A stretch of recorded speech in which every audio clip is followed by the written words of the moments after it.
Hello everyone, welcome back to my channel. तो आज की वीडियो में हम पढ़ेंगे क्लास 7th का chapter number first, that is nutrition in plants. तो जैसे आपने क्लास 6th में पढ़ा है कि फूड हमारी बॉडी के लिए कितना इम्पॉर्टेंट है, उसी तरह प्लांट्स में भी न्यूट्रिएंट्स बहुत ही ज़्यादा इम्पॉर्टेंट है उसको ग्रो करने के लिए। ठीक है, उसको खाना प्रिपेयर करने के लिए उसको न्यूट्रिएंट्स चाहिए। तो इसी के बारे में हम इस चैप्टर में पढ़ेंगे कि कैसे कैसे प्लांट्स जो हैं वो न्यूट्रिएंट्स लेते हैं। तो देखते हैं। सबसे पहले है mode of nutrition in plants. ठीक है, तो न्यूट्रिशन क्या है? The mode of taking food, किस ज़रिए से खाना लिया जा रहा है। ठीक है, और कैसे बॉडी उसको यूटिलाइज कर रही है, यही है न्यूट्रिशन। तो न्यूट्रिशन जो है वो दो तरह का होता है, autotrophic nutrition and heterotrophic nutrition. Autotroph मतलब जो खुद खाना बना रहा है, खुद जो है सेल्फ खुद खाना बना रहा है, और हेट्रोट्रॉप्स जो है रेडीमेड खाना ले रहे हैं। ठीक है, रेडीमेड खाना ले रहे हैं।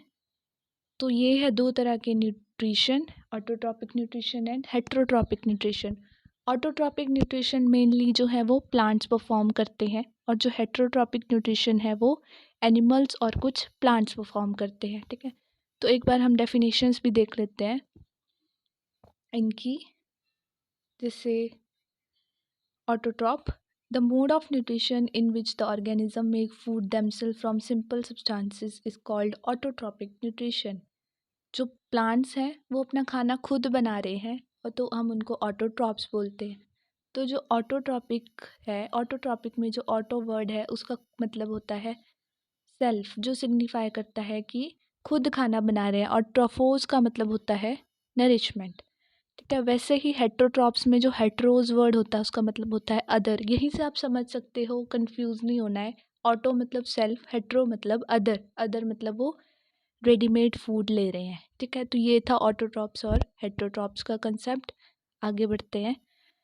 तो अब प्लांट्स जो है वो खाना तो बना रहे हैं ना, लेकिन उसके हम कुछ बोलते होंगे, उसके लिए कुछ नाम होगा। तो वो एक प्रोसेस है जिस प्रोसेस को हम बोलते हैं फोटोसिंथेसिस। तो फोटोसिंथेसिस का अगर हम थोड़ा सा ब्रीफ देखते हैं, जो जो फोटोसिंथेसिस है उसमें सबसे ज़रूरी क्या है? पहले तो कहाँ होती है फोटोसिंथेसिस?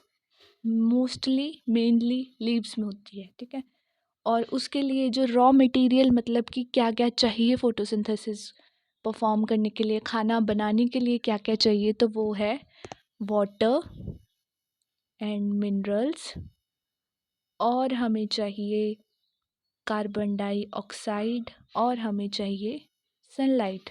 तो अब हम देखते हैं कि कैसे कैसे ये जो है प्लांट्स को मिलते हैं। तो सबसे पहले यहाँ पे हम पढ़ते हैं that leaves are the food factories of plants. ठीक है, जो लीव्स है वहाँ पे खाना बनता है। तो अगर आपसे कोई पूछे कि which part of the plant is food factories of plant, तो वो है लीव्स। ठीक है, और उसके बाद वाटर और मिनरल्स कैसे प्लांट्स को पहुंचते हैं, तो ये जो है ये सॉइल से प्लांट को पहुंचते हैं। सॉइल से रूट्स के थ्रू प्लांट को वो जाते हैं। जैसे पानी की पाइपें होती है, हमारे घर में पानी पहुंचता है, उसी तरह वेसल्स के थ्रू जो है फोटोसिंथेसिस के प्रोसेस में पानी जो है लीव्स तक पहुंचता है। उसके बाद है कार्बन डाइऑक्साइड। तो जो कार्बन डाइऑक्साइड है वो प्लांट्स में थ्रू टाइनो टाइनी पोर्स जाते हैं। उन पोर्स को हम बोलते हैं स्टोमेटा। तो क्या होता है, जैसे ये लीफ है, लीव्स में स्मॉल टाइनी पोर्स हैं जो हमें दिखते नहीं है। ये जो टाइनी पोर्स हैं इनके थ्रू जो है एंटर करती है एयर में कार्बन डाइऑक्साइड। जो हमारी एयर है उसमें अप्रॉक्सीमेटली 21% कार्बन डाइऑक्साइड प्रेजेंट है। तो वो जो कार्बन डाइऑक्साइड है इन टाइनी पोर्स के थ्रू पास करती है लीव्स में, और वो टाइनी पोर्स को हम कौन सी टर्म देते हैं? स्टोमेटा। और ये जो स्टोमेटा है, ये छोटे छोटे स्टोमेटा हैं, ये गार्ड होते हैं। इनको रक्षा, इनकी सुरक्षा कौन करता है? Guard cells. ठीक है, तो ये था स्टोमेटा का। उसके बाद है सनलाइट। तो सबसे इम्पॉर्टेंट जो है फोटोसिंथेसिस परफॉर्म करने के लिए वो है सनलाइट। तो सनलाइट अब देखते हैं कैसे पहुंचते हैं। तो एक जो प्लांट होता है उसमें ग्रीन पिगमेंट प्रेजेंट होता है, मतलब वो ग्रीन कलर का जो होता है वो ड्यू टू एक पिगमेंट होता है जिसको बोलते हैं क्लोरोफिल। तो ये जो पिगमेंट है ये हेल्प करता है प्लांट को सनलाइट कैप्चर करने में। तो सनलाइट प्लांट में कैसे जाती है? Through chlorophyll. और एक और क्वेश्चन है कि which is the green pigment present in leaves, तो उसको बोलते हैं क्लोरोफिल। ठीक है, तो ये है सब फोटोसिंथेसिस में क्या क्या रॉ मटेरियल्स चाहिए। तो हम एक बार इसकी डेफिनेशन देख लेते हैं कि क्या डेफिनेशन है। तो the synthesis of food occurs in the presence of sunlight is called photosynthesis. जो भी खाना बनाने की प्रक्रिया या प्रोसेस सनलाइट की प्रेजेंस में हो रही है उसको हम बोलते हैं फोटोसिंथेसिस। फोटोसिंथेसिस खुद अपने आप को डिफाइन करता है, जैसे फोटो और सिंथेसिस। तो फोटोसिंथेसिस में फोटो का मतलब होता है लाइट और सिंथेसिस का मतलब होता है बनाना या टू कंबाइन। तो ये है फोटोसिंथेसिस का प्रोसेस। तो अगर आपसे पूछे कि द मोस्ट अल्टीमेट चीज़ क्या ज़रूरी है फोटोसिंथेसिस को परफॉर्म करने के लिए, तो वो होती है सोलर एनर्जी। ठीक है, सोलर एनर्जी जैसे प्लांट्स को ज़रूरी है उसी तरह हर ऑर्गेनिजम्स को सनलाइट ज़रूरी है। नहीं तो फिर अगर ठंड ही ठंड हुई तो फिर हम मर सकते हैं, मतलब हम अडेप्ट नहीं कर पाएंगे। जहाँ पे ठंड होती है वो तो अडेप्ट कर पाते हैं, लेकिन अगर जहाँ पे गर्मी होती है वहाँ पे सनलाइट ना आए बहुत ज़्यादा दिन तो वो अडेप्ट नहीं कर पाएंगे। इसलिए जो सन है, एनर्जी भी हमें सन से ही मिलती है। तो सन क्या है? अल्टीमेट सोर्स है एनर्जी का लिविंग ऑर्गेनिजम्स के लिए। अगर फोटोसिंथेसिस नहीं होगी प्लांट में, द प्लांट विल डाई। अगर उसको खाना, जैसे अगर हमें खाना नहीं मिलेगा तो हम भी मर सकते हैं, उसी तरह अगर प्लांट को खाना नहीं मिलेगा तो प्लांट भी मर सकता है। ठीक है, तो ये था फोटोसिंथेसिस का कंसेप्ट। तो यहाँ पे सेल है, मैं आपको थोड़ा सा सेल का स्ट्रक्चर भी बताती हूँ। इन्होंने बॉक्स में दिया हुआ है। तो सेल क्या होता है? टाइनी स्ट्रक्चर होता है, टाइनी यूनिट होती है किसी भी लिविंग ऑर्गेनिज्म में। जैसे आप कोई घर बनाते हो तो उसमें सबसे छोटी चीज़, सबसे ज़रूरी सबसे छोटी चीज़ क्या होती है? ईंट। ईंट को हम जोड़ जोड़ के ही पूरा एक घर तैयार करते हैं। उसी तरह सेल जुड़ जुड़ के ही आगे एक पूरा लिविंग ऑर्गेनिज्म तैयार करते हैं। तो इसका स्ट्रक्चर थोड़ा सा देख लेते हैं। तो ये है सेल। ये जो ये है, ये है सेल के सराउंडिंग में एक मेम्ब्रेन होती है, थिन मेम्ब्रेन, जिसको हम बोलते हैं, इसको हम बोलते हैं आउटर बाउंड्री ऑफ सेल। ठीक है, उसको हम बोलते हैं सेल मेम्ब्रेन। ठीक है, सेल मेम्ब्रेन। उसके बाद ये जो स्फेरिकल स्ट्रक्चर है उसको हम बोलते हैं ये न्यूक्लियस। न्यूक्लियस, ठीक है।